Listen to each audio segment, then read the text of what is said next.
Okay. Okay, Mr. President, before you continue, I'm Marvin Mabonga. I come from Kimilili constituency in Bungoma County. So, Mr. President, before you go, I want to let you know that in your cabinet, currently we are having so many incompetent cabinet secretaries. For instance, let me give you an example of your friend, Kipchumba Murkomen. Kipchumba Murkomen did law. He has never been in any law firm in this country. He has never won any case. But currently, he's heading the Ministry for Road and Transport. My question is, between where is the conjunction between the Ministry of Transport and a lawyer? In that department, you will be putting there a person who has done even civil engineering, who knows so much about construction. Lastly, the Minister for Agriculture, that person, he even doesn't have a bachelor's. We all know this information. We have the government's website and we Google, we see this information. So, Mr. President, if you are going to give us those people who are incompetent, then we are totally doomed. You know, when we elected you as the president, normally they say, you set a thief to catch a thief. But this time round, when we elected you, Mr. President, that you can help us now catch those people who are corrupt in this nation, you're just there laughing with them. Look at Oscar Sudi. He's flaunting with 20 million in a bag in a public forum. I'm even told that there is one of the cabinet minister who was caught in Dubai with 20 million cash, and you actually came through him, so he wasn't taken to a court somewhere or arrested. You know that, Mr. President. Personally, where I sit, I want to pay my rent by 10th. But because I finished campus, I don't have any job anywhere. I'm just here in the city seated. I will not be able to pay that rent because you promised to give us the jobs. But when we elected you, you are now telling us that in the next 1 year, we are not going to employ the youth. Mr. President, do you think that one is not a lie? Lastly, the other day you said, when you were questioned about the boy who was shot, you didn't know whether he was alive or dead.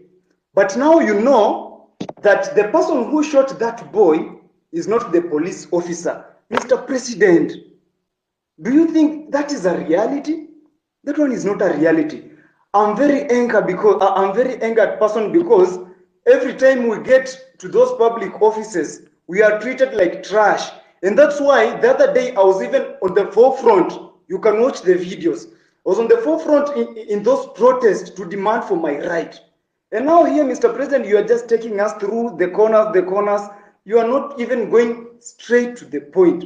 Kindly go straight to the point. When you are asked about the person who is corrupt, you say, this person is corrupt. He has been working with millions of money. Tell us, Omanga bought 60 with 50 million a vehicle which is flaunting now on social media. Apart from that, tell us that this fertilizer was fake. Even as much as it was dropped from 7,000 to 2,000, it is full of soil. So why are we playing games with the public money, with the money that our mothers and fathers are going through sweat to get it, Mr. President? Wherever we are not happy.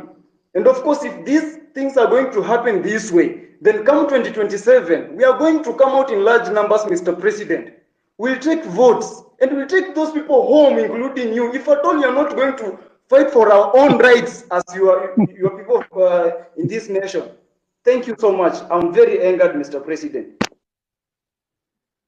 Thank you. Thank you, my friend Martin. I understand your anger, and you are perfectly in order to be angry because the situation where you're in, out of university, without a job, is something that I have lived through myself.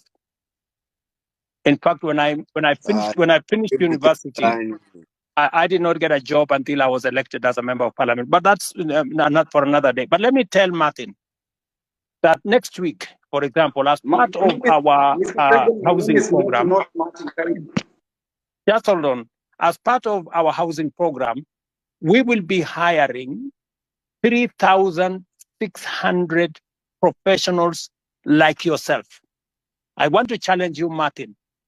There will be an advertisement next week for engineers, architects, quantity surveyors, and many in the construction field, because we are looking for people who are going to work with our professional firms in our housing program.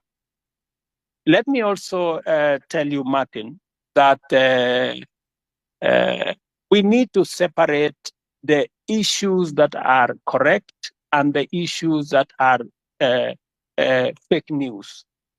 The issue of some minister being found in Dubai, I don't know, last week, with $200 million or something, is fake news. That is not true. On matters to do with people you have mentioned were in different areas, today, I am here as a scientist, right? And many other people are doing many things from fields they did not necessarily train in. Because at a certain level, it is a management issue. It is a leadership issue. It is an issue about leading an organization. So I have heard you on some of the incompetent people you have said, some of the corrupt people you have said. I have listened to you. But let me say this to the public. Of the fertilizer that we supply to the Kenyan public, almost 6 million bags, 20,000 bags were the ones with a challenge. We isolated the 20,000 bags. It is not even 1% of the fertilizer that we supplied to the Kenyan public. I do not want an impression to be created as though the fertilizer we supply to the people of Kenya in millions had any challenge. And when we detected a problem with the 20,000, we not only recalled the ones that had not been sold, but we made sure that our Nini is on Google Map. I made sure that any farmer who had used fertilizer that was not correct was compensated. They were given an extra bag of fertilizer for them so that they don't end up in losses. I have heard you, Martin, as I have heard all the good people here. But let me say this in closing. This feedback is very close, but can I also have an opportunity to speak, Mr. President, before you finish? If you can be brief,